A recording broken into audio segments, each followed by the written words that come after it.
and surprise that we've got a special little day 41 for you in the 40-day sugar fast. And I love how Wendy says day 41, he's not done with you yet. In 1 Peter 2:2-3, it says, like newborn babies crave pure spiritual milk so that by it you may grow up in your salvation, now that you have tasted that the Lord is good. So as we close our sugar fast, we are done with our weekly videos and check-ins, but God is not done with you.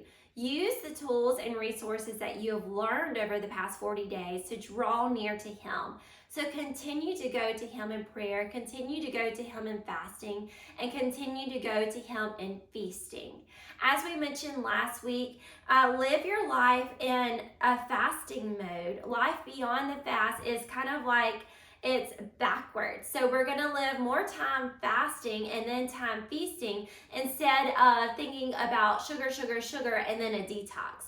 If that makes sense, it's living a little backwards.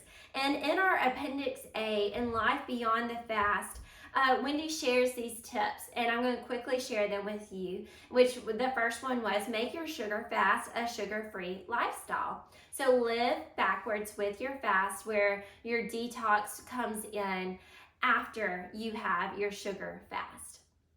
Then the second thing that she encourages us is number 2 is to never eat alone.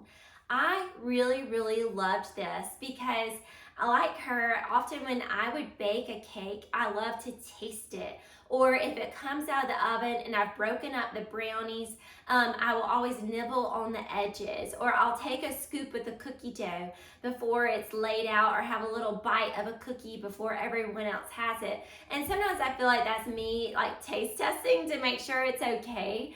But there's also times when I have seen the brownie pan and there's just a little bit left, and I'll nibble on it at lunch if I'm home alone by myself, and I want to stop doing that. And so I really like how she says to never eat alone, and that's just a great way to love yourself. And she also says to never drink alone as well. So I think that's a really healthy tip. And then her third tip is give your leftovers away. This is great too, because I think about my mom and my mother-in-law, how every time I leave their house, we leave with a pile of leftovers, whether we want them or not. They're gonna leave us with food to carry home. And so if you're at a party, leave your leftovers with your hostess or give it to a friend that really loved the recipe. You don't have to take it home, or if you do, take it to your kids' school the next day. I know sometimes I'll even bake a double batch of muffins, for example, and I will take a batch to the school, and then we'll have ours for the house. So give your leftovers away. And number 4, discover wonderful sugar-free treats. And so if you're looking for sugar-free treats, I have shared with you how I really went in my journey to learn how to cook with sugars that are a little bit more on the healthier side. So learning how to cook with cane sugar or maple syrup, or to have monk fruit sweetener and things like that. So there's a lot of great, recipes that you can follow, and I'll try to add some to my recipe toolkit. But also just enjoying sugar-free treats that, maybe you're looking at fruit and looking at ways that you can enjoy strawberries maybe with a Cool Whip, or buy angel food cake instead of a pound cake. Those could be easy swaps where you can still enjoy something sweet, but it not being so filled with sugar.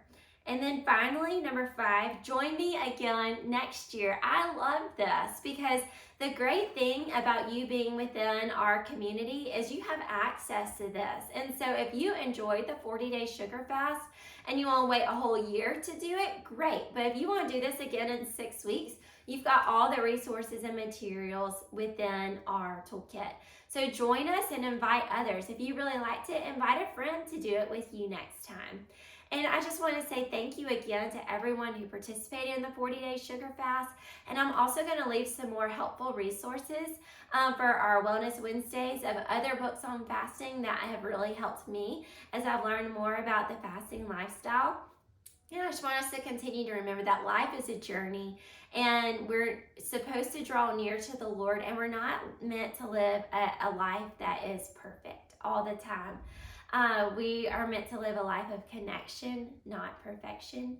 So join me as we continue to be a work in progress. We're a project, continually working on ourselves, drawing near to the Lord, whether it be from sugar or from other foods or our daily lifestyle, our friendships, or the choices that we make with our work and our play and Sabbath rest.